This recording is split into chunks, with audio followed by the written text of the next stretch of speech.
Hello and welcome to High School GSM Live 5:30, April 26th. You are at the right place. I promise you are.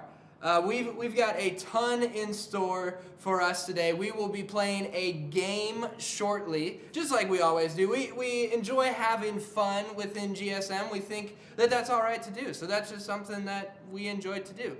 A little bit later, you will be hearing a message from Greer Sailor as she continues with our Free People series, and then we'll wrap things up with some worship with John Bemis. But I'm just kind of curious because, it's like week 5 or week 6 that we've been kind of in this, regularness of online GSM Live and remote learning and Zoom calls for classes and small groups and all of that. So I am just curious, what has been the thing that you do when you finish your remote learning, you finish your e-learning for the day? What is the first thing that you do? Do you go and just absolutely demolish a pint of Mackinac Island fudge ice cream, or do you throw a frozen pizza into the toaster? How do you spend your free time in quarantine? Have you bought like a bunch of sidewalk chalk?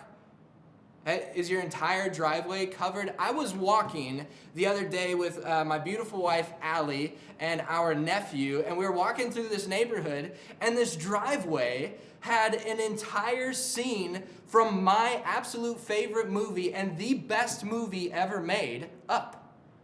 Yeah, there was probably, I didn't count them, but there was probably like 150 balloons with this little house, and it looked like it was flying away, and it said adventure is out there. And then I started sprinting down the street with my nephew in the cart, because adventure, and he didn't like it. And Allie was like, Riley, slow down, you're going way too fast. But what do you do in your free time? When you're finished with the online learning, when you're finished with remote learning, are you spending it with some family, maybe catching up with some friends on the Instagrams, that kind of thing? What do you do? Throw it into the chat. I am curious to see how you all are spending your free time these days. Well, again, we are so excited that you are here, and I'm ready for the game, so let's just get right to it. My full, thick beard. I hate shaving. Notice you've copied my beard? Fear the facial hair! Weird beard. All right, our game today is going to need you to really think about celebrities and celebrities' facial hair, okay? Because it is a game called Name That Beard. The instructions are simple. You are going to see an image of a celebrity with a beard right over here, but you won't be able to see the top half of their face. All you will be able to see is, in fact, their beard. We've played this before, I think, only it was focused on mustaches, if you remember. But today we're going for the entire beard, okay? Like I said, you will see an image pop up right over there. I'll give you a couple of seconds to throw your guess into the comments, we'll see, if you're right, then that's awesome. You know your celebrity facial hair, and that's pretty impressive. It's something to be really proud about, actually. So, we're going to kick this thing off. First one, if we can get that up. Yep. All right. Who is that you see in the image? He is wearing, a bow tie, which that can't really tell you much, I suppose. Maybe I'll give you a couple of clues. This guy is from the land down under, he in one of his movies, he has things grow out of his hands, and he uses them. And then in another of his movies, he's the greatest showman.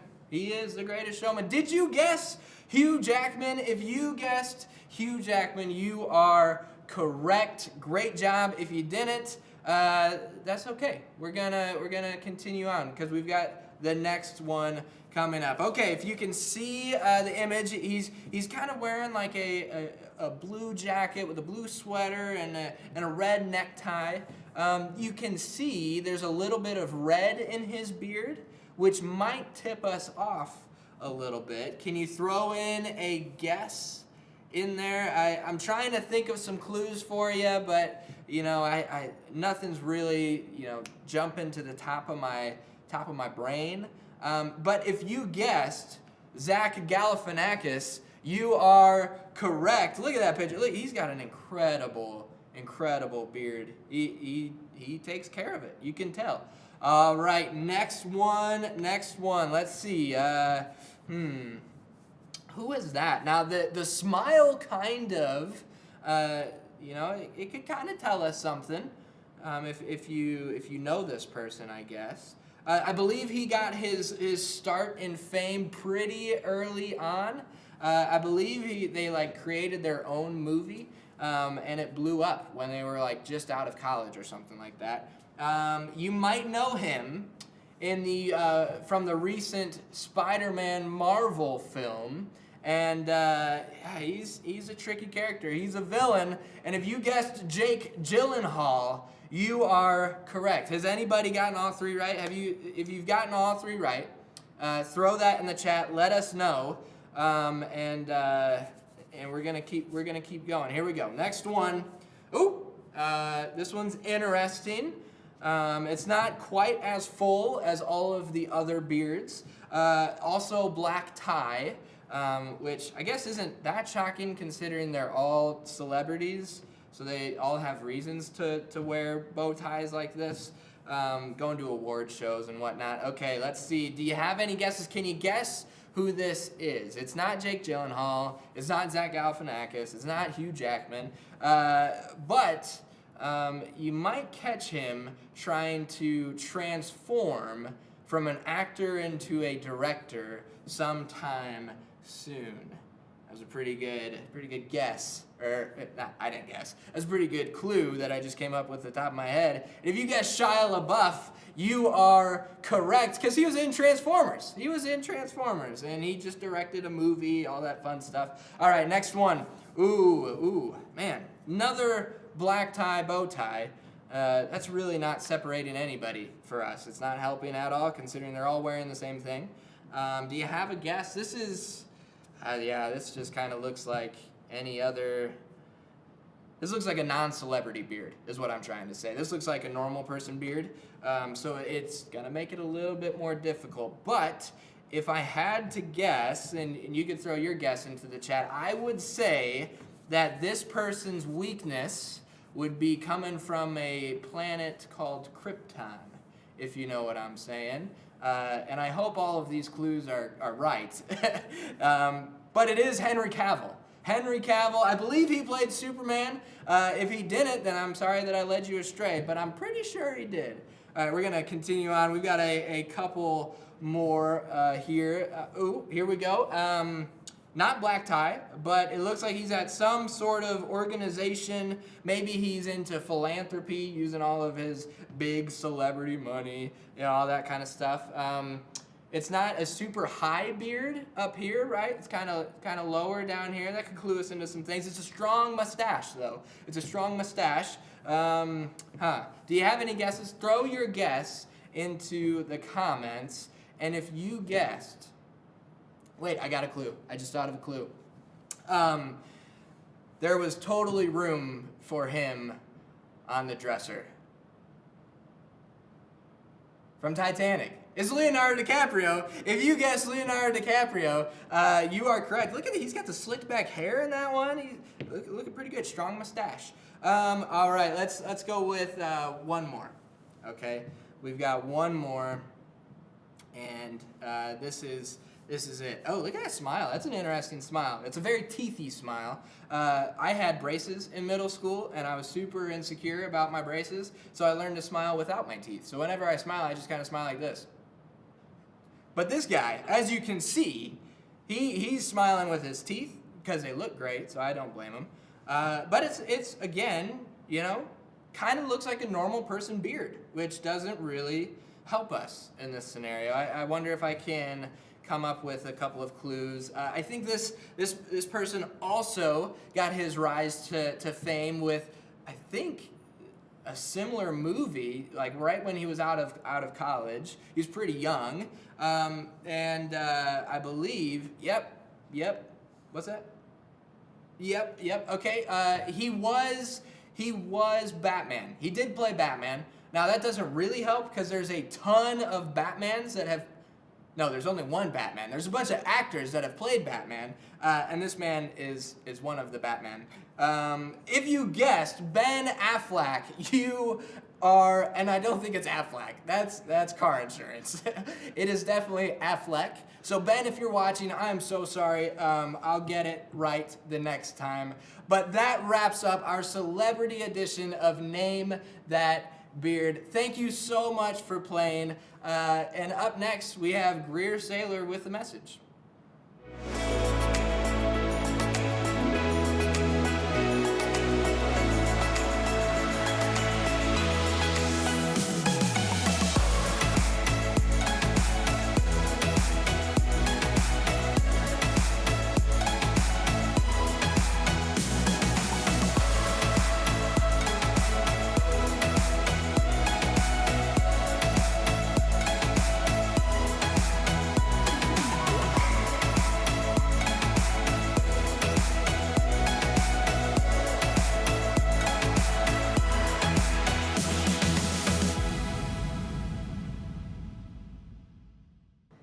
Have you ever done something to try and look cool in front of other people? Come on, we've all done it. Just do a YouTube search on epic fails and you'll find a ton of people doing ridiculous things trying to look cool in front of other people. In fact, when I was in high school, there was this one time that I was in weights class and I smashed my shin on one of those box jumps. On a jump that was probably too tall for me, but I wanted to impress my teammates, so I went for it. And I still have a scar on my shin to this day to prove it. Now, trying to look good in front of others is normal. We all want to look good. No one hopes to embarrass themselves in front of others. We don't want to show the worst version of ourselves. We want to put our best face forward. And there's a name for this. It's called image management. Doing whatever we can to make sure the best parts of ourselves are visible and those less likable pieces are carefully hidden away. You know it's true because it's what you do when you ask for an iPhone so that you're not the friend who makes the group chat go from blue to green. It's why the idea of leaving the house in the morning with a bad hair day or a zit on our nose makes us want to crawl into a hole. It's why we get nervous playing sports or performing in front of people, or why maybe there's that one class that you just really want to do well in. It's all because we're constantly trying to manage our image and control how others see us. And although we all do this to different extents, it doesn't mean that it's not exhausting. Oftentimes, even on a day where we feel like we've done it well, it can feel just a little bit out of reach. And at the end of the day, we still just feel tired. I think that's oftentimes why so many of us are so weird at home, because we've fought so hard all day long to keep this weirdness inside of us, and by the time we get home, we're so tired it just comes spilling out of us. So the question is, if we all do this, if this is just a normal part of being human, why even talk about this? Well, if I'm being honest, it's because it's killing us. Managing our image is the opposite of freedom. Freedom is simply being able to act without restriction. And when we're trying to constantly manage our image or control how others view us, we're anything but free. Our need for approval is actually controlling us. And this need to manage our image is making us a slave. Last week we heard that Jesus wants us to be free people. So what do we do when this fight and this need for approval is taking over so much of our lives that we feel anything but free? To answer this question, we're going to continue looking at this letter that Paul wrote to the church in Galatia. And just a quick reminder, this is a letter that Paul wrote to a church that he shared the message of Jesus with himself. And not only did Paul share this message of Jesus with this church, but they had other teachers who came to teach as well. But the problem was these other teachers didn't teach the same thing that Paul taught them. Paul's message was essentially, Jesus saved you. You are free from sin. Jesus made this relationship between you and God right again. And these other teachers basically said, not so fast. That's true and all, but really there's a couple things you need to do to make this whole salvation thing legit. And this made Paul upset. Maybe you can remember a time when you were little and you spent all afternoon building this epic Lego tower only to have a classmate or a sibling come and knock it over. That's kind of how Paul felt, except this was way more annoying and way more important. You see, Paul cared deeply about this church in Galatia. He had poured his heart and his soul into the relationships there, and so it was important for him to set this record straight. It's why he was so clear in his letter to the Galatians. Let's take a look and see how he starts this letter. In Galatians 1, 6 through 7, it says this: I am astonished that you are so quickly deserting the one who called you to live in the grace of Christ, and am turning to a different gospel, which is really no gospel at all. Evidently, some people are throwing you into confusion and are trying to pervert the gospel of Christ. Now, these are pretty direct words, and Paul doesn't even stop there. He keeps going a few verses later. Paul says this: obviously, I'm not trying to win the approval of people, but of God. If pleasing people were my goal, I would not be Christ's servant. Basically, Paul's saying, I'm probably going to make you upset with what I'm about to say, but I'm not here to win your approval. You see, Paul was more concerned about doing right by God than what others might say or think about him. And maybe you think that sounds kind of harsh, but Paul wasn't trying to be a jerk here. Going after the approval of God doesn't mean that you have permission to act in such a way that no one likes you. In fact, that wasn't what Paul was trying to do at all. Going after the approval of God does not mean losing the respect of others. In fact, the next verses, Paul addresses this church in Galatia as his brothers and sisters. It's obvious that he cared very deeply about them, and this care and concern is actually what made Paul say what he said. Paul knew that only caring about the approval of the people in Galatia was to make his own needs for approval more important than what they needed. They needed the gospel. They needed to hear the truth, and he was willing to say it even at the risk of how they might take it. What we can learn from Paul is that there is a difference between caring about something and being controlled by it. Paul cared very much about this church in Galatia, and he cared about the influence that he had in their lives. He cared about the influence he had in their lives, but he wasn't controlled by their approval of him. And that's an important distinction. That small difference is what allowed Paul to live freely and to not be controlled by what they thought of him. Because Paul knew that free people live for God and not for the approval of others. Or to put it more simply, free people live for him, not them. So that might sound simple, but we know it's not easy. It's not easy to not worry about what others think of us, especially if we care about them. So how do we know if we are controlled by what others think of us? Let me give you a few indicators and see if this helps at all. If there is something you would do in front of other people that you wouldn't do when you're alone, you might be controlled by what others think of you. If there's something that someone says or thinks about you, whether that's a teacher, a parent, a coach, a friend, and that changes how you think of yourself, that might mean you're controlled by others.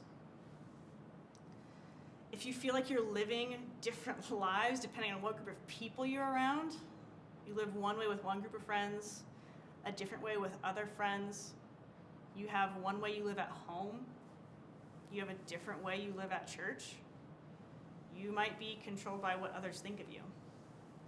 And here's why that matters. You weren't created to be controlled by anything. Jesus wants us to be free people, and free people don't live with every action being controlled by what others think of them. Now, before I wrap up, I want to get personal for a minute. because odds are you probably have at least one relationship in your life where you care way more about your image and how they think of you than you realize. A relationship where, if you're honest, they have way more control over you and your emotions than they should. I know it's true in my life, and it's probably true in all of our lives. So the question is, what do we do about this? Well, I think there's something we can learn from Paul, because he goes on and tells us more later on in this letter to the Galatians. Let's go ahead and read Galatians chapter 6 here. Pay careful attention to your own work, for then you will get the satisfaction of a job well done, and you won't need to compare yourself to anyone else, for we are each responsible for our own conduct. In a way, it's like Paul is saying, you do you, and not because he doesn't care about what others think of him, but because I think he recognizes something we often miss. You don't need others to give you what you already have. You don't need their approval because the God who created you already approves of you. He's crazy about you. And free people live with this in mind, caring more about the approval of God than of others. And when they do that, they're a lot more free. They're free from the control of others' opinions. They're free from the burden of trying to measure up. They're free to rest in what God has done for them and not worry about living up to some crazy standard. Before we go into worship in small groups, I want you to imagine how different your life would be if you didn't feel the pressure to manage your image all the time or to control or get the approval of others. What would it look like if you started to live as though you believed that what God has done for you is enough and that there's nothing anybody can add or take away from that? Would you feel less worried? Would you feel less tired, less fake, less stressed? It sounds nice, right? That's what Paul wanted for the Galatians, and that's what God wants for you too. Jesus wants us to be free people, and free people live for him and not them. As we end our time together, I would love to pray for us. I'd love to pray for you, and really for me too, because this is something that I struggle with as well. So before we go into worship, let's bow our heads together and pray. Jesus, we are so thankful for the work that you have done. God, it's because of what you have done that we have this opportunity to live as free people. Help remind us of who you say that we are. Remind us of what you have done for us so that we can live in that truth. God, may we even be good friends that can remind others of what is true, of who you are, of what you've done for us, and who that says about us. God, would you help us to live as free people and to live for you and not for the approval of others. In Jesus' name we pray. Amen.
Of deception, caught up in my own hesitation, until your love took over me.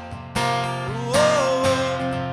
So I let go and I let love show me life like it's supposed to be. An oasis here awaits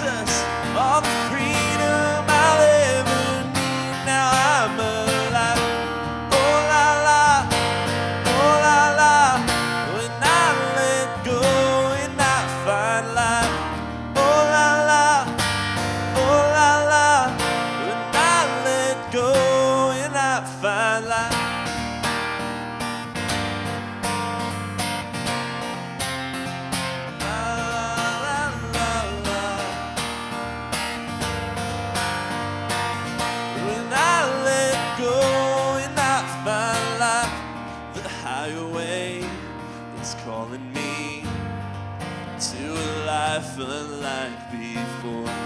The Father's heart is beckoning, and I can't resist no more. Lead me in the ways of devotion. Don't wanna get caught in the motions. My heart is only for you, Lord. Oh, so I let go and I let love show me life like it's supposed to be. An oasis here awaits us, all the freedom I'll ever need. Now I'm alive. Oh la la, oh la la.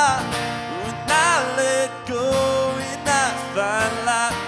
Oh la la, oh la la. When I let go and I find life. I let go and I find life.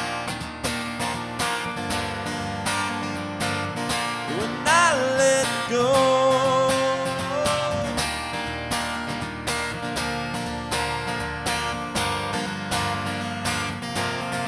So I let go and I let love show me life like it's supposed to be. An oasis here awaits us, all the freedom I'll ever need. Now I'm alive. Oh la la, oh la la. When I let go and I find life. Oh la la, oh la la. When I let go and I find life.